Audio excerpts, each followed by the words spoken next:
another video today. Now, I'm going to start this video off by saying this. You're probably your best bet for self-defense against an unknown assailant or even someone who you may know is using some kind of a firearm, right? That's usually what happens. And I think in the last couple months, there's been like 13 women that were able to fend off assailants, notably their exes, ex-boyfriends, ex-husbands, partners, whatever. 13 women were able to use firearms against attackers. Okay, so I'm going to start off with that. So gun is probably one of your safer options when it comes to self-defense, right? You just have to know your state's laws, right? You need to know your state's laws, you know, and know, okay, what laws do I need to recognize? You don't just go out, buy a gun, and then just have no idea what the laws are. You need to know exactly what the laws are when it comes to self-defense. You don't want to be in New York or New Jersey. They have very, very, very, very strict gun laws, right? As opposed to somewhere more rural like Texas or you're in the Midwest.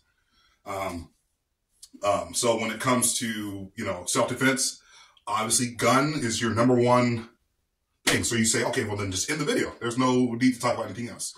Well, not everybody owns guns, okay? Not everybody owns guns. So in the event that you don't own a gun or don't have a gun, not every American has a gun, okay?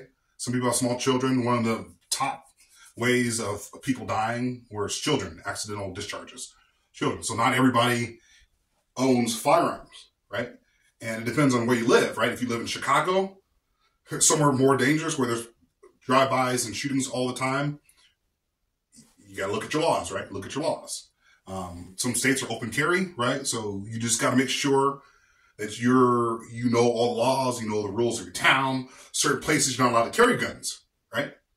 But you might be able to carry a knife. Now, this is just an over-exaggeration of a knife, obviously. I live in more, not rural environment, but yes, compared to some places I've lived in the past, definitely more rural than other places. Now, I heard a story the other day. Guy, him and his wife flew down to Costa Rica for a vacation. They were having a good time until they noticed that they were being stopped by some guy who just kept following them. They tried to lose them, tried to do the whole counter surveillance, tried to lose them. Guy kept following them. So he went to the nearest market and he got himself a machete. That guy disappeared fairly quickly. Now in Costa Rica, you can't own guns, but you can have a machete or a knife. So some places it's actually easier to have a knife. Now, criminals will commit crimes no matter what.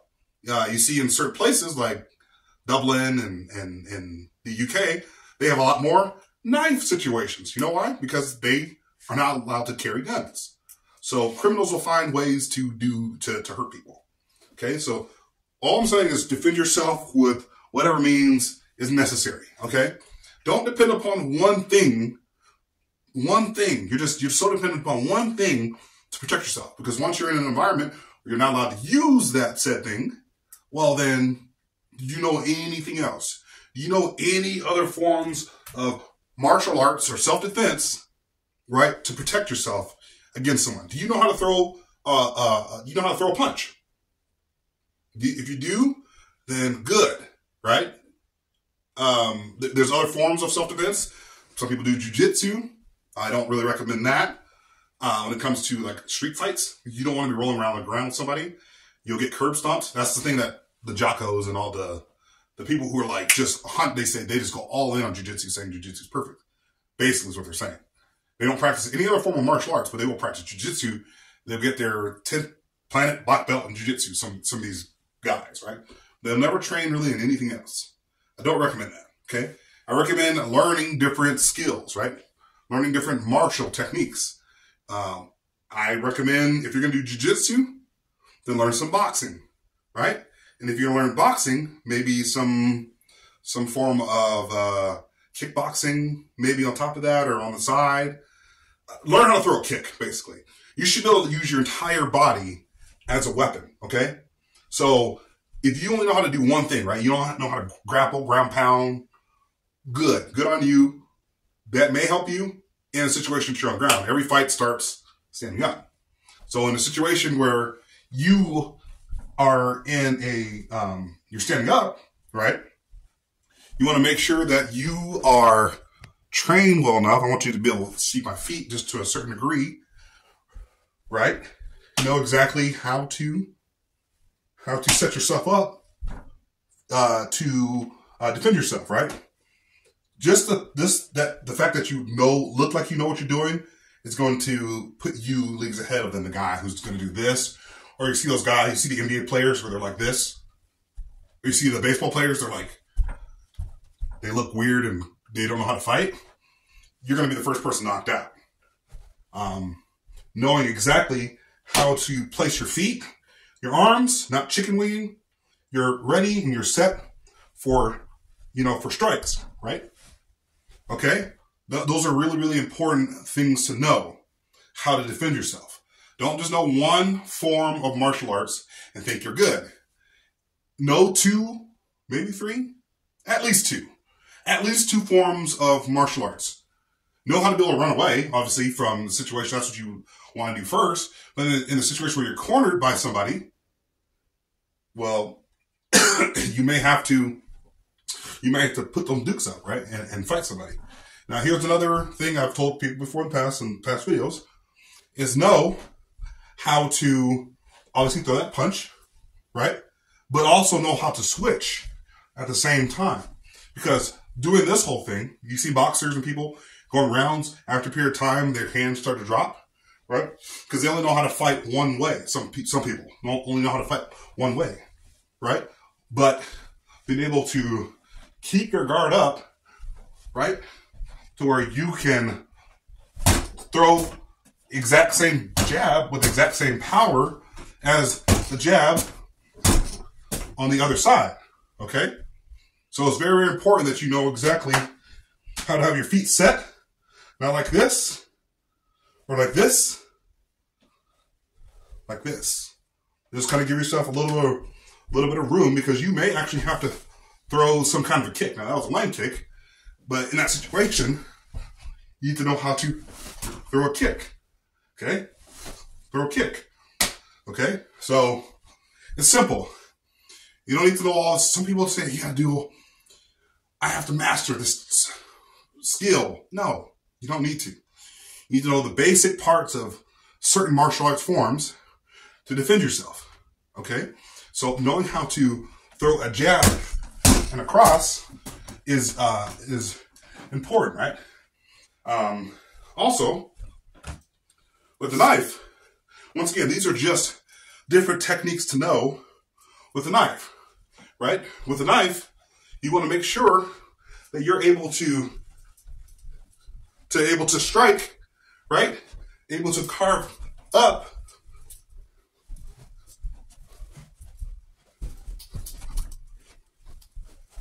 right? You want to be able to know how to do your moves. Okay? That's just simple moves, right? That's just simple. It doesn't take an expert to know how to do this stuff. Okay? So, same thing with your stick, right? Is know how to strike with said stick, right?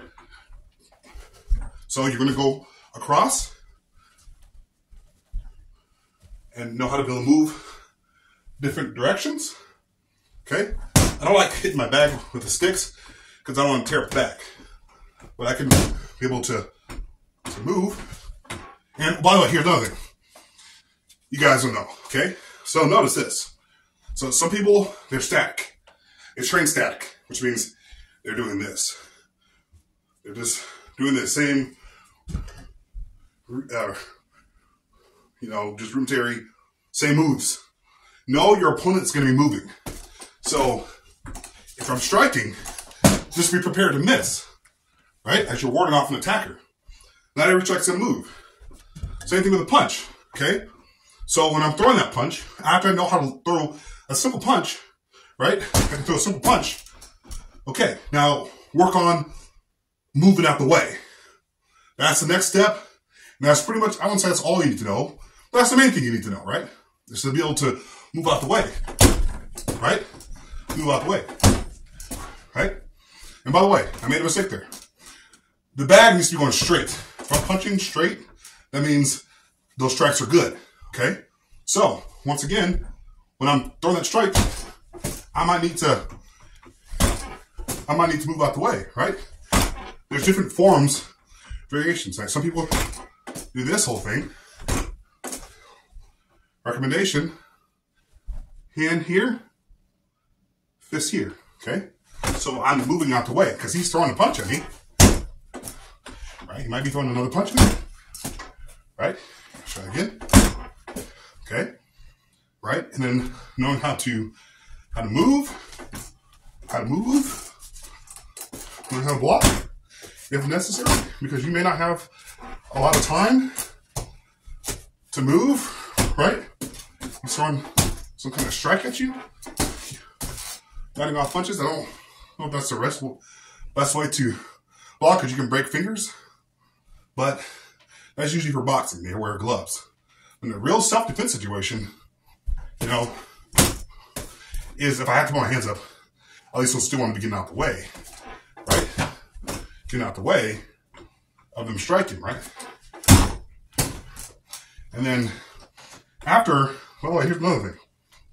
When I have my hands up, right? Something that's hard for me too as well.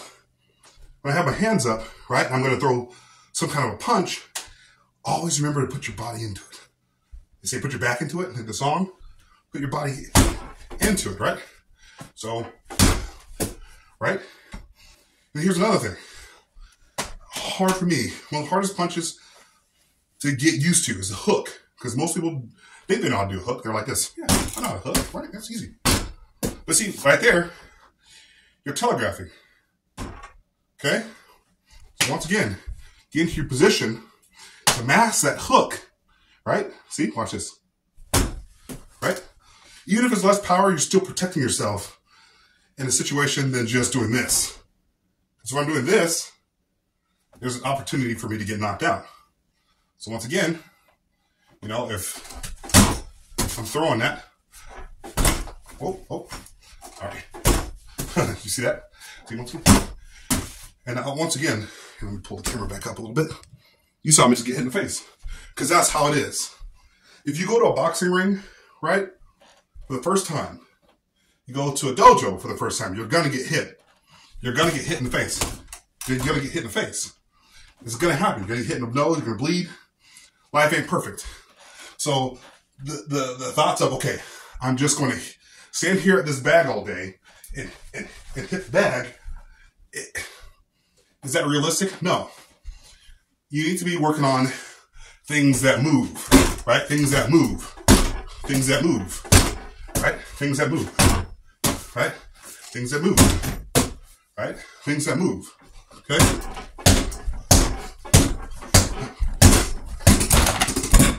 Oh, it's broken off, but it's not broken. All I did is just send it off. Got a little too excited. But as you guys can see, life's not perfect. There's no such thing as the right, 100% the right way to do something, right? There's always another way. Same thing when it comes to bow staff. If I'm using my bow staff, right, and I'm thinking I'm going to be able to just stand here all day and do this, you get used to doing the same thing, pattern over and over again. Watch this.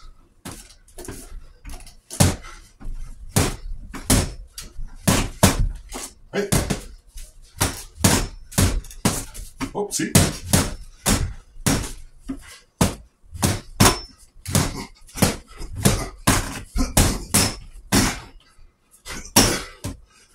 Right?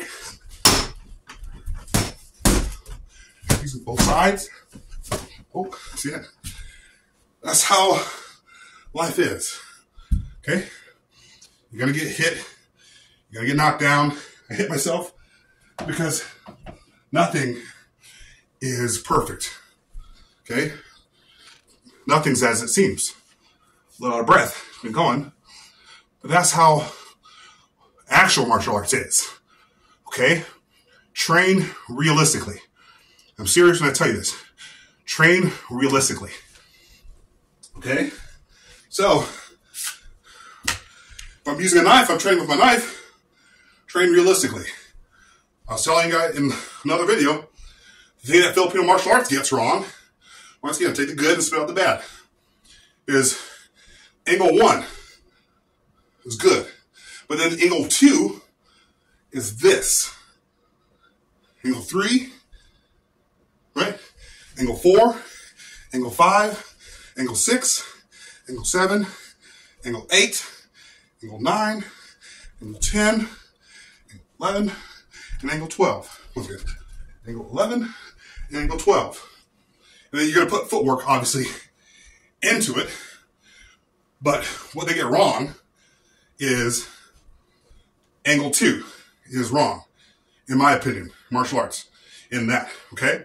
The reason why I say that is because you're doing angle 1, right? Now you're coming right here. Watch, look. I'm open, right, to do angle 2. I have to open myself up for a long time, okay? So angle 1 should be here, and then you come back. Come back. Carve. That blade should be in front of you at all times, right? At all times. The blade, it should be between me and my target at all times. But if I'm doing this, and then I'm going here, I'm open until that blade is back in position. They get angle 3 right. But once again, angle 3, after angle 3, you should come back, right? Because it doesn't matter about, oh, I did this many angles in a fight. In a real fight, I'm trying to keep that blade on target. The only thing they should be seeing this entire time is my blade, okay? Blade, blade, blade, blade, blade, blade, blade, blade, right? That's how it should be. Train realistically, guys. Longer video was very, very important. I know this is a whole lot of stuff on here, but this is what I train with every single day. I train my kids, not on knives, but I'm training them on boxing and some stick, basic stick. Because if you can strike with a stick, with a knife, you can strike with a stick. You can strike with a stick, you can strike with a knife. Okay? So learning how to paint your target. Broken strikes isn't really necessary. Well, maybe it is, right? Come like this. Once again, you have to kind of come around when all I have to do is just turn it. It's quicker to turn it and then come back, and then come back, and then come back, and then come back, and then come back. See? Keep that blade in between myself and my opponent. Once again, always train safely. You have knives and stuff, don't keep them in the house. Keep them, not in the house, but keep them somewhere safe. In a safe or somewhere where you know exactly that kids, small children, can't get to them, right? Right? So these are all basic Kali strikes. Those are the basic 12 strikes in Kali. So some people say, you don't even know anything about Filipino martial arts. You don't know nothing.